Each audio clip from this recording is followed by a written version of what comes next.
Hello, good morning guys. आता सकाळचे वाजलेले आहेत 8 आणि आता सध्या 2 दिवस झालेले आहेत. आम्ही सध्या आता ट्रेनमध्ये जर्नी करतोय. सध्या आम्ही आहोत हरिद्वारमध्ये आणि तुम्ही बघू शकता टॅक्सी आणि आपलं ट्रॅव्हल वगैरे तर काय बुक वगैरे केलेलं नाही. मग आता बघूयात आपण आता बुक वगैरे करू. आमच्यासोबत असेच राहा. आता आम्ही सध्या रेनकोट खरेदी केलेले आहेत कारण की तिकडे खूप महाग असणार आहेत. आणि इथं हरिद्वारमध्येच आम्ही अजून तर आता मिनी बस वगैरे शोधतोय. खूप रेट सांगतायत, 1000 सांगतायत. आणि आम्ही आता टू व्हीलरचं विचारलं तर म्हणजे 3300 रुपये, म्हणजे टू व्हीलर 3600 रुपये म्हणजे 4 दिवसाचे. आणि पेट्रोल वगैरे काय असेल मेंटेनन्स वगैरे तर आपणच भरायचं. गाडीला काय जर झालं तर खूप कॉस्टली जातं. हरिद्वारमध्ये आल्यानंतर जेवणासाठी इथं स्नॅक्ससाठी इथं आहे बाजूबकरी चाय वगैरे पण आहे. आणि बाहेर पण खूप सारे इथं आहेत, ऑप्शन अवेलेबल आहे. ठीक, चलो आता आपण एकदा बस वगैरे बघूया. टॅक्सी टाकी स्टँड आहे इथं आता सध्या.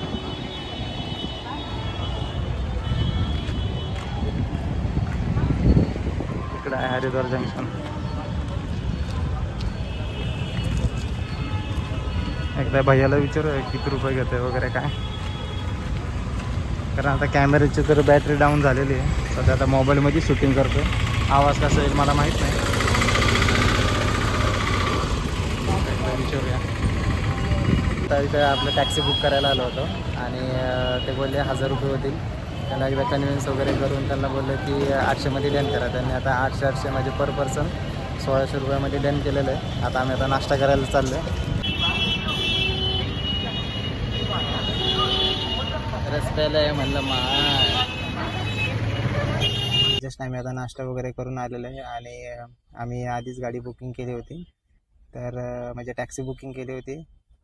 टॅक्सीने सध्या बोलेरो गाडी आहे. आणि आता सध्या आम्ही गाडीमध्ये बसलेलो आहे. माझ्या ड्रायव्हरचा वेट करतो आहे. आणि आम्ही आता टोटल 4 लोक आहोत आणि ड्रायव्हर पकडून आम्ही 5 जण आहोत. आणि ते आता ड्रायव्हर कुठं तर नाश्ता वगैरे काहीतरी करायला गेले, फ्रेश वगैरे व्हायला गेले. बॅग वगैरे सगळं पाठीमागं टाकलेलं आहे. आणि मी आता एकदम पुढं बसलेलं आहे ड्रायव्हरच्या बाजूला. आता फिल्मिंग वगैरे करणार आहे. माझ्यासोबत आहे मृण्मयी. आणि आजचं वेदर एवढं क्लाउडी इथलं भयंकर, असं वाटतं कधी पण पाऊस पडेल इथं. एवढं म्हणजे एकदम भारी वेदर झालेलं आहे. खूप छान आहे. गरमी तर खूप होते. मे बी मला असं वाटतं पाऊस पडेलच आज. जस्ट आत्ता आमचा ड्रायव्हर आलेला आहे आणि आम्ही आता निघत आहोत हरिद्वारपासून सोनप्रयागपर्यंत. तुम्ही मॅपमध्ये पाहू शकता. तर आम्ही चाललेलो आहोत. मानापास 355 किलोमीटर. म्हणजे खूप सारे जेवायचे धाबे वगैरे. श्रीकृष्ण वैष्णव, कृष्णकांत, जयभद्री विशाल. जेवायचं बिलकुल टेन्शन नाही.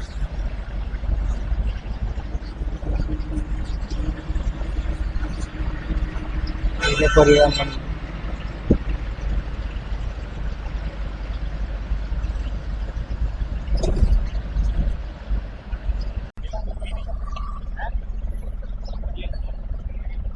232 किलोमीटर यमुनोत्री, गंगोत्री 207, केदारनाथ 218, 281 बद्रीनाथ, लक्ष्मण झुला 7.9, तपोवन 7.3. इस तपोवन में क्या है देखने के लिए? हाँ, आगे और इसमें लक्ष्मण झूला में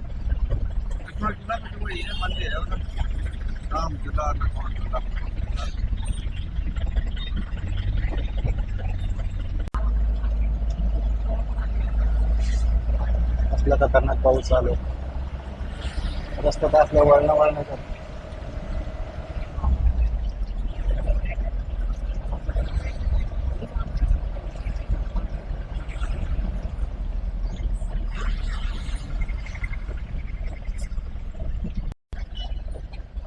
बद्रीनाथ एलिफंटा तपोवन.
म्हणजे 143 किलोमीटर आम्ही हरिद्वारपासून आता जे काही घाट होता तो कवर केला आहे. निम्म्या रस्त्यापर्यंत आलेलं आहे. आता आहे देवप्रयाग. खूप सुंदर आहे.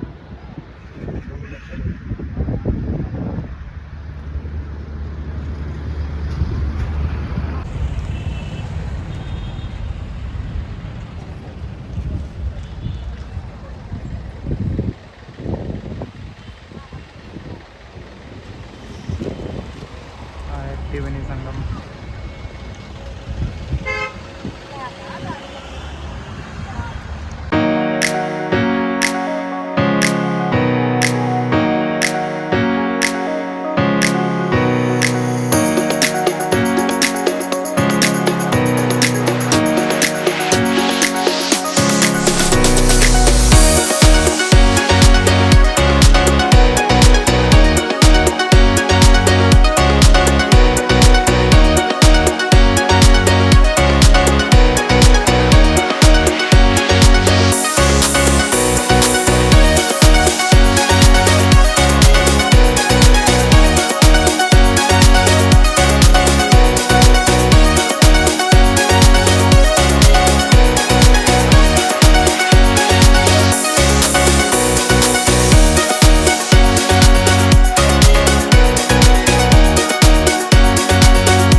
अद्भुत नजारा आहे.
आता आमची गाडी बंद पडलेली आहे.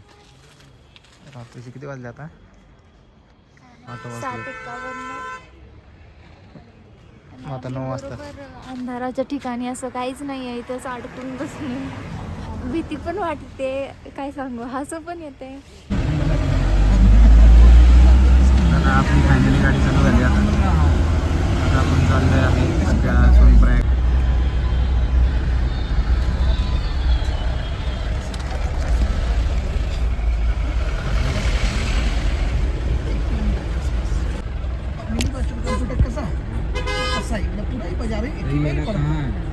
चला आम्ही आता सोनप्रयागमध्ये आता आलेलो आहे आम्ही. आणि म्हणजे सोनप्रयागच्या अर्धा किलोमीटर पाठीमागे आहे. आमच्यासोबत असेच ट्रॅव्हल करताना 2 फ्रेंड झालेले म्हणजे पश्चिम बंगालचे.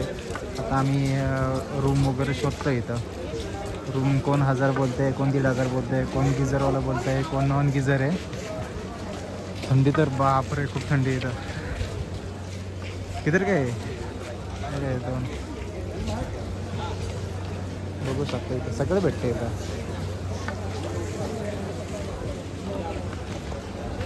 आय थिंक फक्त वरती भेटत नसणार आहे केदारनाथ, म्हणजे जिथं मेन मंदिर आहे तिथं काय भेटत नसणार आहे. पण इथं खाली तर सगळं भेटतं एक जी.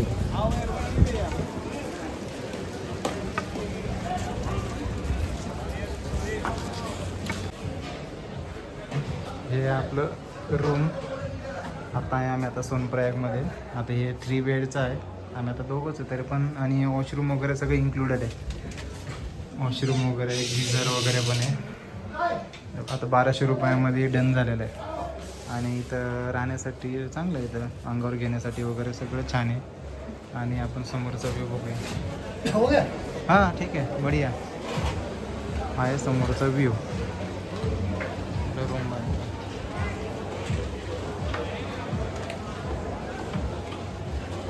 संध्याकाळच्या वाजलेलं आहे 10:30. आणि आता आम्ही इथं फिरतो सोनप्रयागच्या गल्लीमध्ये. सगळे स्टॉल बिल सगळं येतं, सब कुछ है.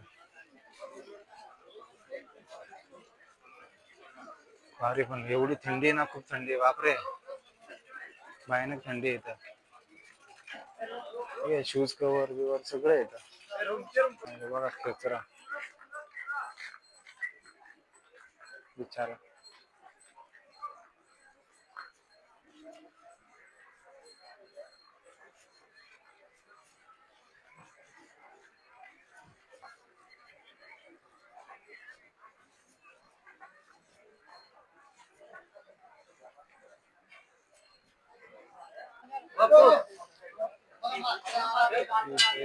इधर का मेनू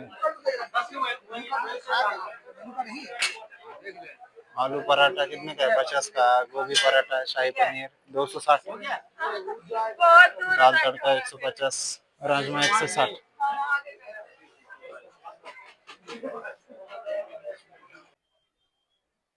हाय 11:30 वाजलेले आहेत. आता आम्ही आता जेवण वगैरे केलंय तर राईस प्लेट वगैरे रेट पण म्हणजे आहेत बऱ्यापैकी. 120 रुपयाचे राईस वगैरे.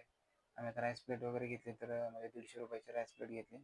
आणि क्वांटिटी पण चांगली आहे. आता सकाळी आम्ही हरिद्वारवरनं म्हणजे 12:30 वाजता निघलो आम्ही.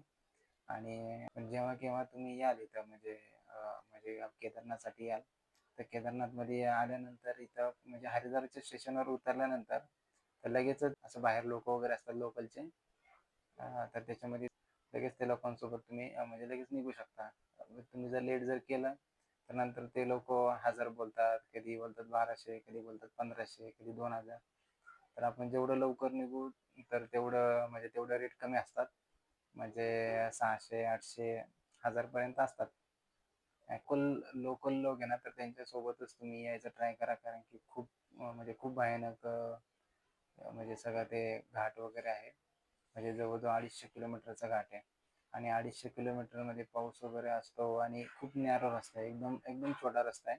त्या छोट्या रस्त्यामध्ये म्हणजे खूप सारे म्हणजे नाही दरड वगैरे कोसळतात. एक जणाची आमच्या समोर तर डेट पण झालेली आहे.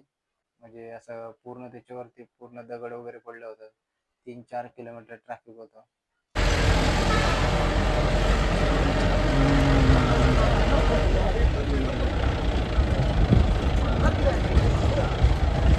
आई ग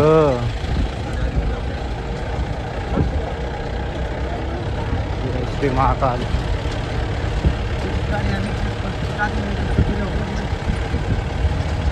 नाही आहे कुछ नाही. आणि आम्ही जिथं होतो तर त्या समोरच्या गाडीच्या तिथं म्हणजे आपलं दरड वगैरे कोसळत होती, पण आम्ही लवकर गाडीमधनं बाहेर पडालो. अरे पत्थर गिर रहे इधर.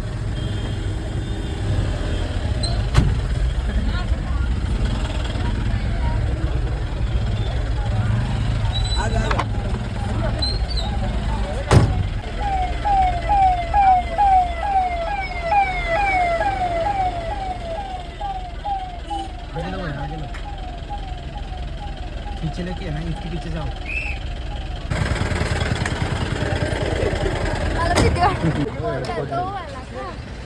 हा ना हो घे पडते दरड पडली. लाईन बघ केवढी लागली आता म्हणजे असा अनुभव नाही व्हिडिओ वगैरे बनवायचा. म्हणजे हा माझा फर्स्टच म्हणजे अनुभव आहे. त्यामुळे मी अजून म्हणजे आता कॅमेरा फ्रेंडली नाहीये. आम्ही व्ह्यू तर खूप एन्जॉय वगैरे केलाय.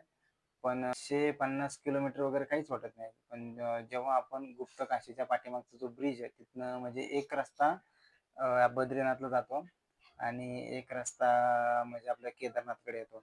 तर तो जो ब्रिज आहे तर त्या ब्रिजच्या तिथपासून एकदम भयानक रूट चालू होता. म्हणजे विचार करू शकत नाही. आणि म्हणजे कधी पण निघताना लवकरच निघायचा ट्राय करा, कारण की लेट झाल्यानंतर रात्रीची कधी गाडी वगैरे बंद पडते. आमची तर गाडी बंद पडली होती, 2दा-3दा गाडी बंद पडली. आणि त्यामुळे लवकर निघायचा ट्राय करा. लोकल जे लोक आहेत त्यांच्यासोबतच या, कारण की त्यांना अनुभव वगैरे आहे. म्हणजे अडीच तारखेला अनुभव वगैरे नसतो त्यांना सगळे, कारण ते डेली वगैरे चालवत असतात. म्हणजे तर दिवसाड वगैरे ते इकडनं घेऊन येतात हरिद्वारवरनं इथं आणि नाईट स्टे करून परत दुसऱ्या दिवशी जे कोण सवारी वगैरे असतात, मग इकडे सवारी बोलतात, तर जे कोण कस्टमर वगैरे क्लायंट म्हणजे असतील तर त्यांना ते परत हरिद्वारला नेऊन सोडतात. अजून एक म्हणजे इथं माझं सोलो ट्रिपचं जर ट्राय करत असेल मुलगी किंवा मुलगा वगैरे, तर म्हणजे ठीक आहे, एवढं पण काय वाईट नाहीये. पण जे दरड वगैरे आहे ते खूप भयानक आहे. म्हणजे आम्ही अनुभवलंय. आणि रस्ता पण खूप असा न्यारो न्यारो होत जातो. जसं जसं जवळ येईल तशी थंडी पण खूप भयानक येते. मध्ये आम्ही सकाळी 3:30 वाजता उठून आम्ही जाणार आहे वरती ट्रेक करण्यासाठी. वरती गेल्यानंतर म्हणजे जाण्याचा टोटल व्हिडिओ वगैरे टाकलेच. आता सध्या आम्ही तर सोनप्रयागमध्ये स्टे केलेला आहे. आता सोनप्रयाग पासून 4 किलोमीटर आपलं गौरीकुंड आहे. पण सोनप्रयागच्या आधी तिथं आपल्याला रजिस्ट्रेशन केलेलं म्हणजे आपलं ते आपलं चेक पॉईंट आहे. तर ते एकदा चेक पॉईंट वगैरे चेक वगैरे केल्यानंतर मग आम्ही परत गौरीकुंडकडे निघणार सकाळ सकाळ. वरती इथं आपलं गौरीकुंड आहे, तर वरती आपलं शेअरिंग ऑटो जे काय असेल ते ऑटो कॅब वगैरे असेल तर त्यामध्ये बसणार, गौरीकुंडला जाणार. गौरीकुंडच्या वरती ते अजून एक चेक पॉईंट आहे बहुतेक असं बोलतायत. मी तर काय आता फर्स्ट टाइमच चाललोय, तर ते तुम्हाला मी शेअर करलच काय चेक पॉईंट वगैरे काय असेल तर. पण ते चेक वगैरे करतात आणि तिथं ट्रेक करायला चालू करतात. आणि सोबत येताना रेनकोट तर लागतोच. इथं कधी पण पाऊस येऊ शकतो. आणि एक थंडीचं जॅकेट तर लागणारच ऑब्व्हियसली. इथं खूप थंडी आहे आणि जरी नाही आणलं तरी इथं खूप सारे ऑप्शन अवेलेबल भरपूर सारे भेटतात. असं काही नाही की आपण सगळं तिकडनं कॅरी केलं पाहिजे. इथं आल्यानंतर आम्ही पण बघितलं खूप सारे शूज पासून रेनकोट पासून सगळं आहे बरं. ए टू झेड अवेलेबल आहे. म्हणजे सोनप्रयाग गौरीकुंडपर्यंत ए टू झेड अवेलेबल आहे. आता त्यानंतरचं नाही माहिती वरती आता केदारनाथमध्ये आहे की नाही, ऑब्व्हियसली नसेलच. पण इथं खाली सगळं अवेलेबल आहे. उगाच कॅरी करण्याचं काही जरूरत नाही, कारण की आम्ही आलो तर म्हणजे आम्ही आता पुण्यामधनं बसलो आपलं उद्यान एक्सप्रेसमधनं आणि आम्ही मुंबईला आलो. तर दादरला गेलो, दादरवरनं परत बांद्राला आलो. असं उलटं थोडंफार झालंच म्हणायला, पण खूप त्रास झाला. पण ठीक होतं. एवढं पण काय नाही, कारण की पाऊस वगैरे नव्हता, काय पाऊस वगैरे पडून गेला होता. तर 29 तारखेला आम्ही म्हणजे 12:20ला बसलो म्हणजे पहाटे. आणि टोटल आमची म्हणजे 31 ते 32 तासाची जर्नी होती. तर आम्ही हरिद्वारमध्ये आलो. हरिद्वारमधनं शेअरिंग तर भेटतातच, तुम्हाला सांगितलेलं मी आधीच. आणि ॲडव्हेंचर पण आहे. आणि जेव्हा ते ॲक्सिडेंट बघितल्यापासून तर म्हणजे खूप भयानक असं इथे येण्यासाठी माझं एक्साइटमेंट एवढी होते ना, तर ते बघितल्यानंतर खूप वाटली होती. म्हणजे काय सांगू आता, अशी भीती वाटत होती. व्ह्यू तर म्हणजे व्ह्यूचं बोलचं म्हणजे तर ज्याच्यासाठी माझे ज्याला व्ह्यू वगैरे बघायचा असेल, खूप भारी व्ह्यू, खूप भारी व्ह्यू. धोकादायक पण आहे, कारण की कधी कुठला दगड कधी डोक्यात पडेल, कधी गाडीवरती पडेल. खूप अवघड आहे इथं, म्हणजे कधी काय पण होऊ शकतं, एवढं भयानक आहे. आणि ते तुम्हाला सांगायचं राहिलं, जे असं आहे की म्हणजे नाही का दारी माताचं 2013 साली दारी मातेचं मंदिर वगैरे काढण्यात आलं होतं. म्हणजे तिथं डेव्हलपमेंट खूप खूप मोठ्या प्रमाणावर चालू आहे. आता तिथं ट्रेनपर्यंत काम चालू आहे. म्हणजे आपलं रुद्रप्रयागपर्यंत इथला जिल्हा आहे. तर तिथपर्यंत म्हणजे मोठं टनेलचं काम चालू आहे. त्यामुळं ते त्यासाठी बहुतेक करत असतील. तर ते देवीचं मंदिर काढलं होतं. तर त्यानंतर खूप मोठा प्रलय आला होता इथं. तुम्हाला तर माहीत असेल. खूप मोठा 2013 साली पूर्ण सगळं वाहून गेलं होतं. त्यानंतर लोकांना समजलं की ते देवीचं मंदिर वगैरे काढलं म्हणून असं काहीतरी झालंय. त्यानंतर त्यांनी देवीचं मंदिर खूप छान आता परत बांधले त्यांनी. असं म्हणजे आता जेवणाचं खूप लोकांना टेन्शन असतं, पण आता जेवणाचं इथं काय तसं काय नाही. जेवणाचं खूप भारी आहे. रोटी वगैरे आपलं जे काही इंडियन मेनू खूप छान आहे. काय प्रॉब्लेम नाही. कारण की 40 ते 50% आपल्याला सगळे महाराष्ट्रीयनच भेटले. म्हणजे टोटली सगळं हॉटेलमध्ये जा, सगळे मराठीच लोकं. गाडीमध्ये जा, मराठीच लोकं. कुठं पण सगळे मराठी लोकच भेटतात सगळे. आता उद्या तर वरती गेल्यानंतर बघूया अजून अजून किती मराठी लोक भेटतात. भरपूर महाराष्ट्रीयन लोक आहेत. आमच्या कॅबमध्ये तर 3 ते 4 मुलं होती. तिथे मराठी आपलेच होते पुण्यातले. छान होता अनुभव. आम्ही आता उद्या इथनं जाणार आता म्हणजे वरती ट्रेक करण्यासाठी आणि वरती उद्या स्टे वगैरे घेणार आहे आम्ही.